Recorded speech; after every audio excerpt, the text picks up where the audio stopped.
Magandang araw! Winter season na nga dito sa Taiwan. Ramdam mo na ang lamig ng panahon at ito rin ang season ng mga flower festival.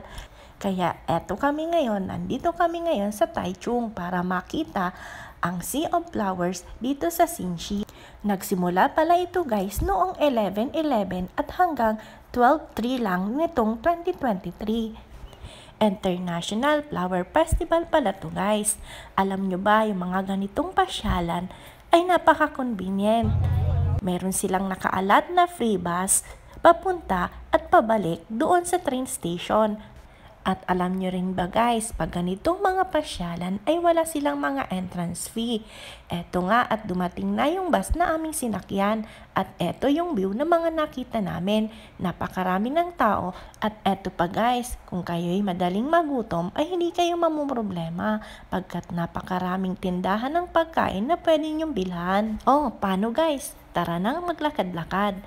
Kailangan nga lang pag ganitong mga pasyalan na napakaraming tao, ay kailangan magaling kayong tsumempo doon sa lugar na makakapag-solo kayo. Kaya eto nga, nakapaglakad-lakad pa ang person. At ayan nga, may konting kaway.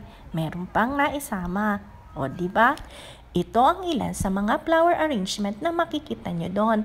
Napakalawak guys ng area. Kaya kung ako sa inyo, ikutin nyo muna at hanap kayo ng mga Instagrammable places na napakaganda. Eto guys ang pinaka-center of attraction doon, yung Palace of Flowers. At eto pa yung ilan sa mga makikita ninyo. Alam nyo guys, yung Flower Festival ay halos tumatagal lang siya ng 3 weeks. Kaya kapag nalaman nyo, punta na agad kayo. Kasama ko pala ang aking kaibigan. So galing Kaohsiung pa yan at ako galing Hsinchu. Dito lang kami nagtagpo sa Pinyin. So paano guys? Hanggang dito na lang. Sana'y nag-enjoy kayo sa aking mini vlog. Kita-kita ulit tayo sa susunod kong papasyalan.